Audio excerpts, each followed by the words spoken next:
Hello, and welcome to the M3 Bearcast. My name is Malcolm Travers.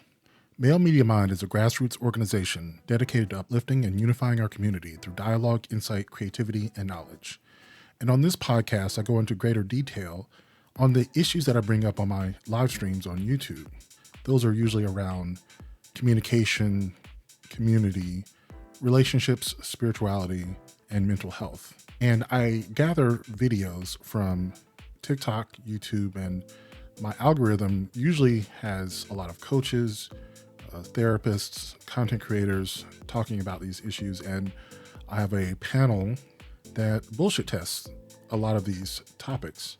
And a lot of them are just off the top of their head. But in this podcast, I try to go into more detail about the discussions that we had and my thinking about the reasons I chose those videos. So in this episode, I have a video discussing the epidemic of AI cheating in college and academic settings, the slippery slope that ICE is setting for detainees intruding on the privacy of their healthcare, the paradox of how elites use some of the same goods that average people use, the humbling of the male ego when in relationship with women, how education is a liberation, and yet people take pride in their ignorance, the continuation of DL culture, and why men with ambiguous sexual identities choose to remain in the closet, and why some people choose to believe it's too late to do the things that they have dreamed about in their lives as they grow older. So the first video is from a content creator who talks about AI cheating. And he is a doctor. He talks a lot about personal development. And he's just talking about how AI cheating has become an epidemic in academia. Nearly 40% of all students are using AI to cheat on their exams or to write their papers. And it really means that we're going to have to rethink education and restructure the way that education is formed. And in the clip, I talk about really how sometimes we want to lay the responsibility for this cheating at the foot of the students. But when we take a broader perspective, it only makes sense that a certain amount of students are going to take advantage of the tools that are at their disposal. They're cheap, they're ubiquitous, they work. And when in a pinch, using the materials to pass a class that you would fail does mean that you're being robbed of the education and the ability to learn from failure. But it also means you get to move on to another class. And it's just almost like an efficiency thing. And so universities are going to have to learn how to educate their students with the presence of AI. So here's that clip. Let's see. Cheating with AI is rampant in universities, in high schools. People are just using AI. There are all these AI detectors. Sometimes an AI detector falsely detects something. Teachers and professors are just getting demolished because it's something like 40% of their class uses AI. And so I thought this was super cool because this professor is, I'm going to go to a cheating subreddit and I'm going to ask y'all, instructor here, why? It seems like y'all are bright and have clearly spent a lot of time thinking through the cheating process. Why not just do your assignments? Many of us see cheating not only as an academic dishonesty, but a personal affront. Why are y'all doing this? I love this response. It's pretty wild that people think they are beating the system when they're just scamming themselves out of the one thing they're actually paying for, which is the ability to handle pressure and master a subject. One student mentioned that they are too afraid to fail, but the reality is that by cheating, you have already failed the most important test, which is building the discipline to show up and do the work when things get hard. If you get a degree without actually learning the material, you're basically walking into the workforce/world with a fake map and no compass. And I was like, damn, that guy's... So why do people do this? Cheating is probably one of the best ways to rise to financial prominence and success in the world. And so I think if you're a professor and you want to know why do students cheat, it's because it's one of the most effective tactics. Think about what cheating is. It's getting the fruits of labor without the labor. You know what we call that when we work in corporate? Efficiency. optimization, minimizing the denominator, maximizing the numerator. And the only time it's a problem is when you're stupid enough to get caught. Now, I want to be clear about something. Oftentimes when you explain a phenomenon, people think you are advocating for it. I'm not. I am of the mind that you should do things honestly. I'm of the mind that hard work does pay off. So let's be clear about how successful cheating is. So if you want a reliable way to get into the top 25th percentile of success, then cheating is not the way to do it. If you want to do a good job, you want to become a doctor, I don't think you should cheat. I think the majority of doctors do not cheat. But just because I don't think it's good doesn't mean it isn't fucking effective. There's a big difference between what is right and is wrong and what works and what doesn't work. These are completely independent axes that many people have trouble separating. So please, God, do not think I'm advocating cheating. Yeah. So I think what this demonstrates to me is this idea of the individual motives versus larger systems thinking. And this is one of the things I keep running into is that I start thinking in systems a lot more than individual pulls. So if you're thinking on the individual, a student is sitting down and, you know, their impulse to use AI to pass a class that they have no business passing. Right. You could say that they have weak will, that they're cheating themselves, that they're whatever may be, like, and those are all true. Like you were saying, like on an individual level, I understand what cheating is wrong. On a systems level, it honestly doesn't make sense that a large percentage of people would not be taking advantage of this loophole. Like when you ask people to do a task that your computer or program that it sits on your computer can do in 5 minutes, why are you spending 2 hours on something that something on your computer can do in 5 minutes? It just doesn't make sense, especially if really all you're trying to do is punch a stamp, check a box. Because a lot of times people, that's exactly why they go to college. It's not to learn, it is to get the degree. It's like you're saying, so if you're paying for the degree and not for the education, cheating makes sense, especially considering like there are certain classes that AI will not help you with. So that gives you more time to work on those classes. So not only do you get a good grade in the class to cheat on, you probably raise your grade in the other classes that you can now spend more time on. Yeah. And so I think teachers and educators are going to have to start rethinking about the way that they run their classes. And I've noticed this too. It's been a while since I've been in school. I just realized it's been 25 years. but yeah, no, like it's really going to have to change the way people are having to do oral exams. Yeah, just literally just come to my office. We're going to sit down for 30 minutes. I'm going to ask you questions about stuff. And you're going to talk to me about it. And I'm going to grade you on how good your answers are. That's and rough. Now these colleges have software that they can use to detect traces of AI being used in like papers and things like that. So, yeah, is there? I hate to say it, but my niece was having some problems with a test and she couldn't do it. So I'm just like, I can do it for you and then just tell you the answer. There are ways around it, but she doesn't rely on it for everything. But I get it. It's like sometimes you just need a little help. And who among us can say that we've never just found a little loophole to just, I've been doing good, but I can't fail. Let me just get this. At least let me get a B. I might not get an A, but at least I can get a B and that's be like, okay, that's good. I'm good with that. Because it's getting worse, right? As the models get better, their ability to complete these tasks are getting better. They're going to be on your phones.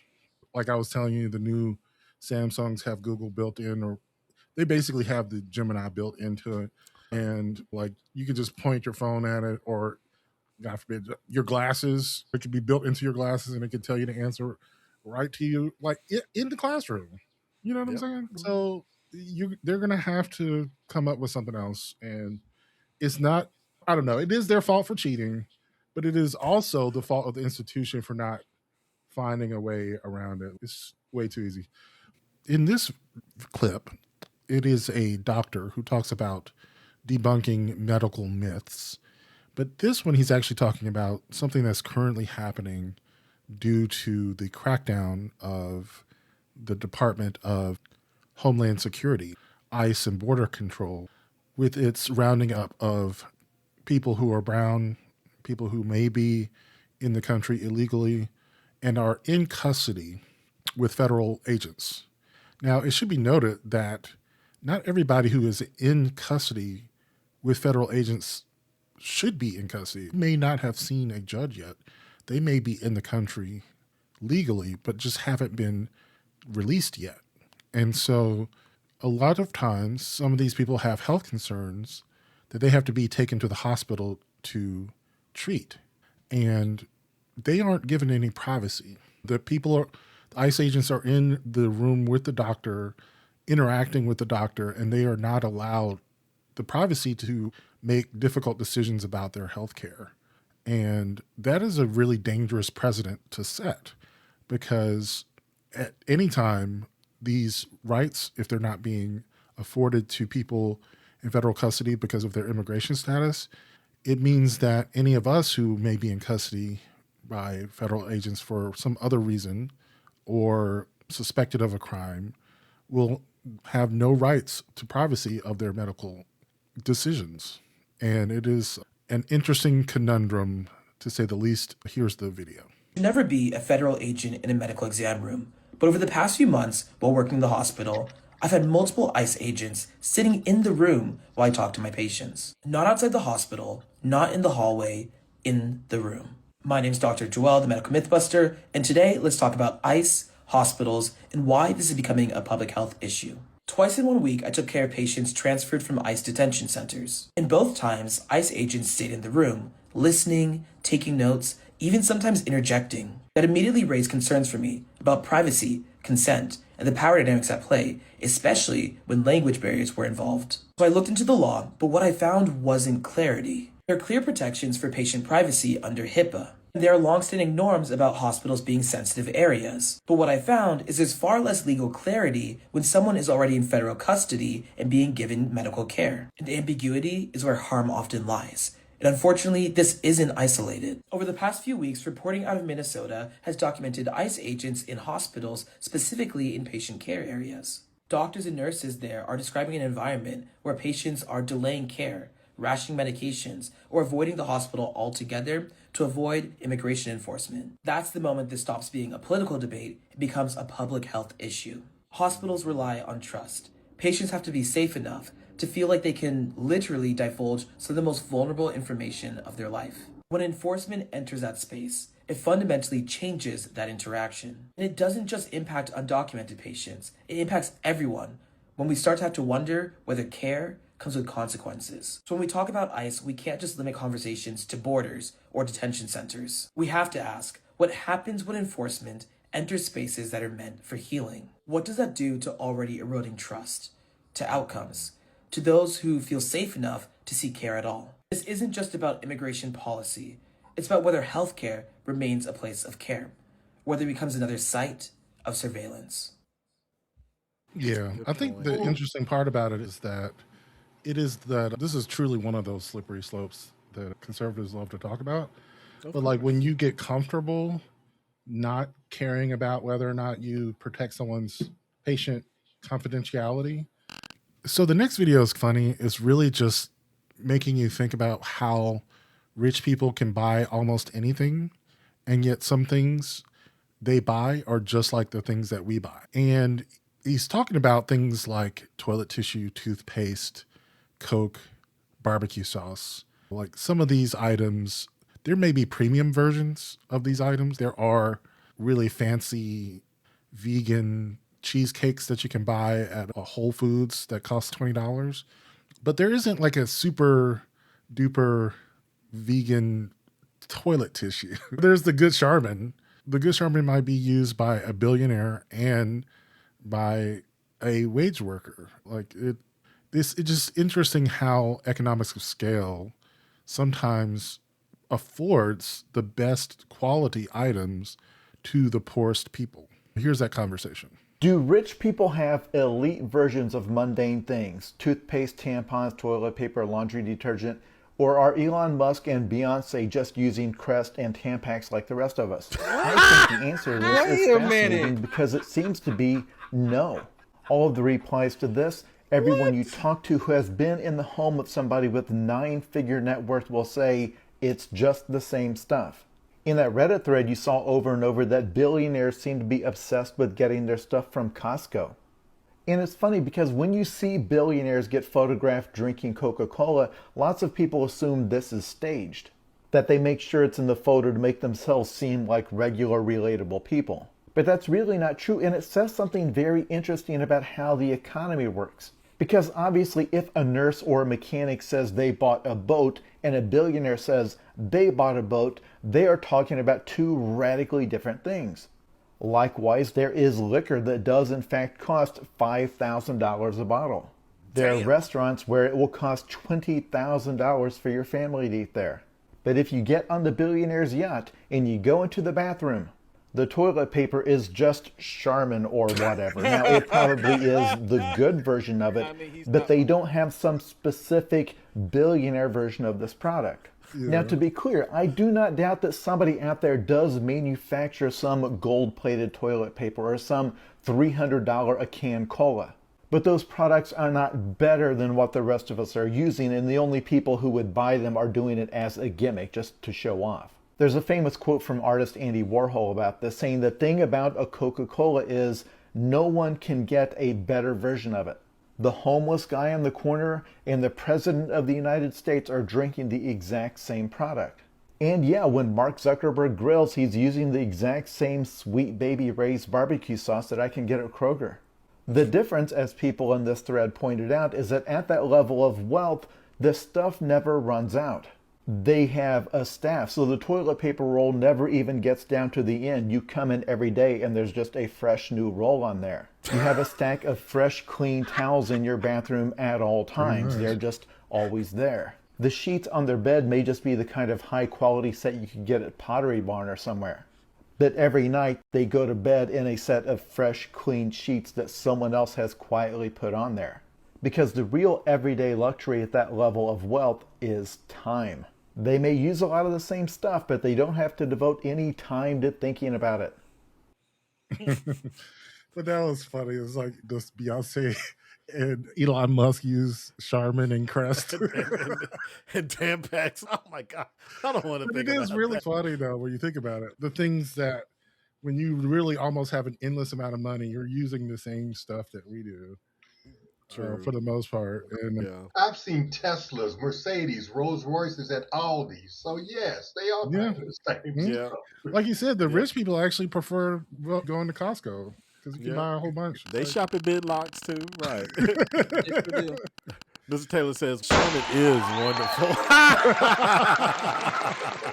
That's the point, is that you can't really do much better than that. I mean, right? So in this conversation, we were just talking about the male ego and how sometimes it's a stereotype for a reason. Men are oftentimes unlikely to ask for help because it is a sign of weakness, or at least it feels like weakness to admit that they don't know something that they feel like they should. In particular, this person talks about how he had to recognize that his wife is better at some things than he is and to submit to her expertise on certain items, and that can be rough, that can be humbling, and for some men that can be very difficult. It is great to admit to it, to let it go, and to grow as a person, recognizing that it was difficult. It's okay to recognize it was difficult, especially if you are being gracious about it now.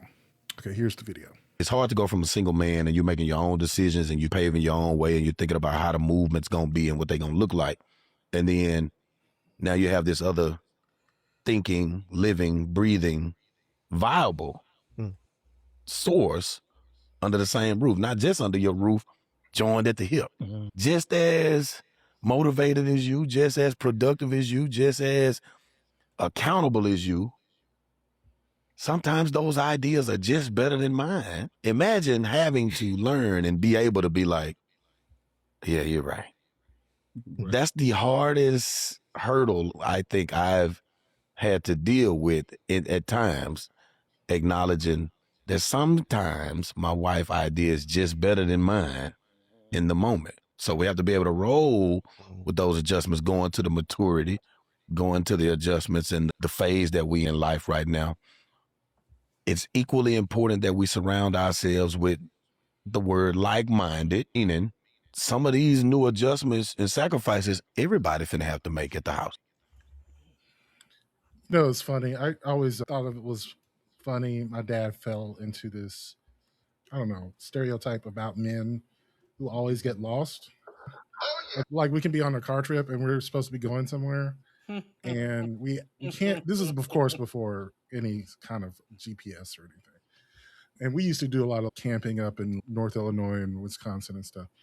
And we go driving, and we were like, "This is not the way. This is not the way you're supposed to go." And he could not take. He took it as a personal insult if someone told him that he was going the wrong way. And he just kept going in that direction until an hour into it. It's like, I don't know where the fuck I am.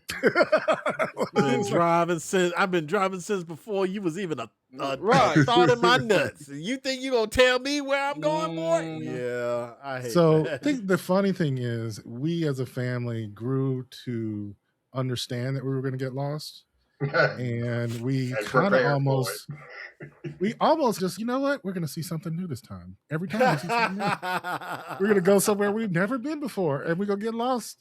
And eventually we will find our way. Eventually his pride will break and he will break down and ask for directions. It's such a typical male thing. I think in that video he was just talking about it, like how painful it sounded in his voice to admit that my wife sometimes has good ideas. That part. Like sometimes she's right.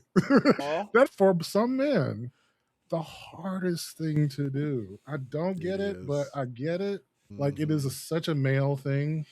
It is. It is. But yeah, at least he's admitting it. We all say that knowledge is power, and yet I think some people revel in their ignorance. I remember sometimes there are people who will just say they don't believe in experts. The death of expertise is a real thing where they say they learned something on TikTok, or they will proudly say they don't read books, or that certain things are propaganda, to say education is propaganda and things like that. And it is really sad. I remember reading the book James by Percival Everett, and it was specifically around the themes of education as liberation, that Jim is this retelling of the adventures of Huckleberry Finn from Jim's point of view. And one of the things that he was hiding throughout the book and throughout the story was how educated he was. He had taught himself how to read. He was having conversations in his mind with philosophers and was making himself appear to be ignorant. And it was just a tale about how to have freedom, you have to set your mind free first.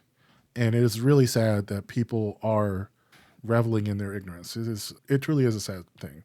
So here is the video that we discussed. As a black astrophysicist, somebody that has worked from ground zero to get through the highest levels of education and academia, get a PhD, it pains me so much to see how much people in the community still reject education. And here's why I say this, specifically as a black man. Up until the past several decades, they have intentionally kept black people from in education.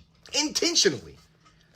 Back when slavery was around, you couldn't teach a slave to read. You could not teach a black person to read because they knew that people that were educated, that if black people were educated, they would not be easy to control. It would not be easy to keep leverage on them. For the entirety of the time in human history where we have known about reading and writing and information, there is this colloquial term that knowledge is power. It's like for the entirety of humanity, we have known that educating yourself, getting knowledge, knowing things is the way that you ascend. It's the way that you keep yourself from being exploited, is gaining knowledge. And to see the sheer number of people who, at a time where you can educate yourself, you can get the best information that's available online for free right now after you scroll off this video. Whatever the best scientific information is that's available, you can have access to it immediately. And there's still people that reject it outright. It just is sad to see because for so long, they did it to us. And now there's almost a sense of pride in doing it to ourselves. And it's One of the so things I've confined. discovered, though, is that most universities, even like private universities, say like Harvard, offer their courses for free on YouTube. Like you can get their syllabus, you can get the book, you can follow along, you can take the classes. It is amazing. You Is can he have a top teaching? tier education for free. So something that comes up on our live streams a lot is this idea of DL men. It comes up a lot. There was this content creator called the DL Whisperer, and he would point out really bogus things about men to say that they were secretly gay, and women would be in their comment section just asking if so and so, my boyfriend or my husband, is secretly gay. And there seems to be, like, even in 2026, this desire to interrogate the sexuality of straight appearing men. Now, that isn't to say that certain people who appear to be straight, who identify as straight, also have sex with men. This is a thing, and it is a chicken and egg issue, right? Because there's so much interrogation of men's sexuality, so much negative consequences, both socially and emotionally. There are plenty of men who hide the fact that they have or may have some sort of desire to have sex with men. And I'm just asking our audience, how do we feel as gay men about other men who are in the closet? The culture of homophobia and then being mad at men for being in the closet is a very special type of illogical to me, because I think what's really interesting is I notice how often people will say homophobic things in their everyday language. And I think it's very interesting because as a person who does have friends who are closeted, DL, whatever you want to label the thing, two things that continue to stick out to me are safety and judgment. And I think when people feel unsafe or they fear judgment, they are likely to do things to help avoid those two feelings. And I think I notice it especially with a lot of men who are not open about queer identity in any way. And I don't look at that as judgment just because I think it's hard out here. And when you look at how much people judge queer folks and how unsafe it can be, and not just physically unsafe, but unsafe in terms of just like relationships and being able to build quality interactions, I understand. Yeah, I brought this up because we were talking about how black women be talking about the DL Whisperer. Yes. How are we in relationship to DL men? Like, how do you feel about them? I understand why they're around. Again, because being gay in the black community is like the worst thing you can possibly be. We do not allow people to be on the spectrum. You either have to be you need to be straight, and that's all they want you to be. You can't be Right. anything else. So I can understand why DL men exist. I would like it if they felt more comfortable in being out, but I completely understand why they are the way they are, which is why Yeah. I get into arguments every day with black women who want to be homophobic, and I keep telling them, you're part of the problem. You are Yeah. part of the problem as to why DL men exist, because you won't allow men to explore Living themselves their in a truth. sexual way. Exactly. You won't let them live their truth. So if you want somebody to blame, take a look in the mirror. Yeah. Bokeisha. I agree with that because I started to realize that when I ran into a few DL men recently, I would say within the past 5 years, I had a lot more maturity about it and I actually had some decent conversations with them. And I realized that we're not the same. Their perception of their sexuality is very different than mine because they still do have a strong attraction to women. They don't really think of themselves as being queer at all. This is just something they do. It's something that they enjoy doing, and I get it. It's like you want to have your cake and eat it too, kind of thing. Because who wants to have cake and just look at it? Come on, like you. I mean, there's part of it's just like I want to have the privilege of a straight identity. Like I don't want to have to explain that I have sometimes suck dick or something. Yeah, whatever. I mean, they understand there's privilege in that, and Yeah. they don't want to be seen as lesser than. Yeah. Yeah, it totally makes sense. It's kind of like, why would you ask for a raise at work? Why would you want more money? Like, of course you do. It's called social capital. And if they're married or dating a woman, they don't think they're cheating when they go off with a man. Yeah, this is something Yeah. different. Yeah. Because I love my, Because to them, I'm they're just trying to still get a nut. they're still straight and married. Yeah. Yes, exactly. And they're doing what they need to do to stay married and stay sane, because otherwise they would just break up their Which, family. Because, which is also damage on both sides, because it's yeah, not only the wife, but the person that you're doing the devious act with.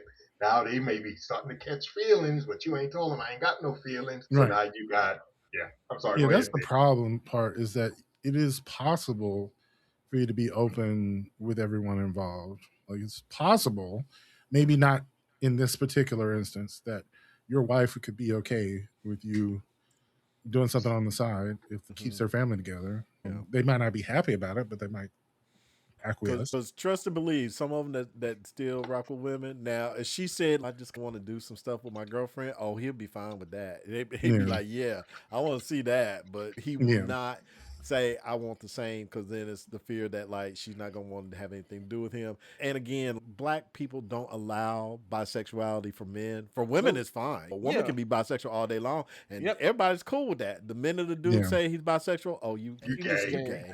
Yeah. That is part of privilege, right? So there's male privilege, whereas there's not necessarily female privilege. It's the same idea when a white person has a child who's part Black. They're Black, even if they look white. Like my girl Soruka. I don't know if you. I don't know if you. Any, oh, go ahead. No, I don't. No, but we were talking about this a lot of times when we talk about other cultures and their determination of race, because they usually have like much more complicated terminology to describe different race categories.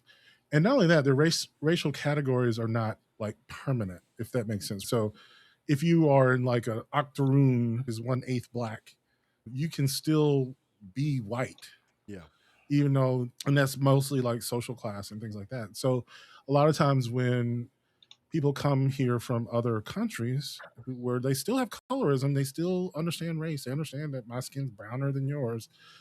They don't understand the idea of the permanent subcultural caste system that we have here. It's not, you can't move your way up into being white because you have a lot of money and prestige and wealth. You're always going to be Black. That's the way it works here. And in other places, that's just not the case. Yeah. You can be white and still be pretty brown skinned. Oftentimes, I was telling this to Greg, like if you want to check the census status in 2020 of Puerto Rico, it says something like 80% white. You will not find 80% white in Puerto Rico.